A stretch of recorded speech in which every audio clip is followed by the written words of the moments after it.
Sydney is facing an escalating organised crime crisis that's taken a disturbing turn. In recent weeks, we've seen a wave of violent attacks, massive police operations, and a chilling new trend that's shocked even seasoned law enforcement officers. Today, we're breaking down what's happening on Sydney's streets and why police are calling this unprecedented.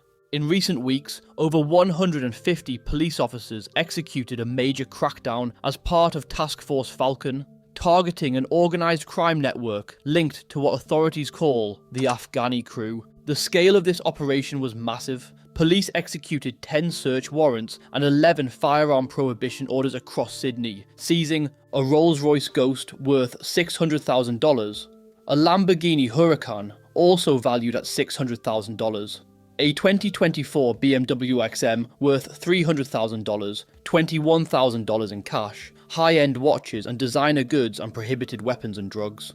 Detective Superintendent Jason Box, who commands Taskforce Falcon, explained their strategy. By removing finances and seizing assets, they aimed to significantly disrupt criminal activities. 6 people were arrested, including some notable individuals. Among them was Najah Jackson Gamrawi, a 27-year-old former Miss Lebanon emigrant Australia from 2016. She was arrested in Sanssouci and charged with possessing a prohibited weapon. Also arrested was George Hall insurance broker Ali Jundi, 35, whose business was shot up in a drive-by shooting back in May. He now faces multiple charges, including drug supply and fraud offences. The New South Wales Crime Commission launched asset confiscation action against him with unexplained wealth orders totalling $12.4 million. Nadal Alameddine, a member of the well-known Alameddine family, was arrested and charged with weapons offences. He pleaded not guilty and was granted conditional bail. But here's where things get really concerning. Police have identified a chilling new trend in Sydney's underworld. Criminals are now paying teenagers thousands of dollars to film violent attacks. According to police sources, the going rate is around $10,000 for these bootleg cameramen to record shootings and assaults. The footage serves 2 purposes: providing proof of the attack so the perpetrators can get paid, and spreading fear throughout the criminal underworld.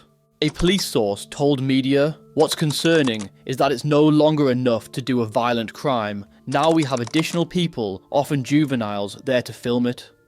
In recent weeks, several violent incidents have been filmed and distributed. In October, there was the Revesby daycare incident. One of the accused in an attempted murder case was arrested with a GoPro strapped to him, allegedly intended to livestream or record the attack. In November, we saw the Cartel video. A new crime group calling themselves the Cartel filmed themselves pistol whipping an alleged drug dealer, claiming they were taking over Sydney's cocaine supply. The video was distributed as a warning to competitors. The Casula shooting, a getaway driver filmed as an alleged gunman fired more than 40 rounds from a machine gun into a home. The Bossley Park attack, a 16-year-old allegedly filmed as a 22-year-old fired more than 20 shots from an AK-47 at a house. Both were charged with firing a firearm at a dwelling and participating in a criminal group. The Penrith home invasion, arguably the most disturbing video yet emerged. Filmed on a mobile phone, it shows a masked gunman in black latex gloves shooting a 26-year-old man in the leg during a home invasion on Stafford Street. The video includes a chilling message: "Whoever comes against us, this is their family's fate." The attackers claimed it was revenge for another Underworld incident, specifically targeting someone connected to 3 men arrested in an alleged kill car in Fairfield the previous week. Police responded quickly to the Penrith shooting. Detective Superintendent Trent King said officers almost caught the offenders as they tried to return to their SUV, forcing them to flee on foot. The victim was treated and taken to hospital in serious but stable condition. Police sources have expressed deep concern about this trend. One source stated, "It's scary just how little regard they have for life." The concern is that this represents an extreme escalation from the posting and boasting sometimes seen with car thefts. Now we're seeing violent crimes being filmed for profit and intimidation. Even more troubling, while gunmen in high-profile underworld shootings have traditionally commanded six-figure payments, recent shooters are allegedly accepting as little as $10,000 to carry out attacks on behalf of others. Detective Superintendent Box noted that organised crime networks in Sydney are evolving. Some of the organised crime networks work on their own, some of them cross over and utilise the assistance of others, and some seek assistance from persons that would never have been under notice before. Authorities aren't sitting idle. Beyond Taskforce Falcon, New South Wales Police have launched Operation Waratah V, a major initiative targeting alleged gang-linked offenders aged 14 to 24 across New South Wales. This operation represents a bold new approach to tackling youth crime. Over a 2-week period, police mapped out the home addresses of 928 troublesome youths who have either associated with or are members of street or youth gangs in the last 12 months. The operation resulted in more than 350 people being charged. The data reveals some troubling patterns. Sydney's west is the knife crime hotspot, with suburbs like Wayland, Blackett and Wilmot having more than 60 targets, followed by Blacktown and Prospect with 34, and Guildford and Wentworthville with 32 each. Police Superintendent Andrew Evans explained the two-pronged approach. The most serious ones we have looked to undertake compliance activities or resolve current investigations in which we will allege their suspects and place them before the courts. But those other individuals who aren't wanted for a crime, we will proactively engage them and often their mother or father, parent or guardian, and offer them an opportunity to divert away from youth or gang crime.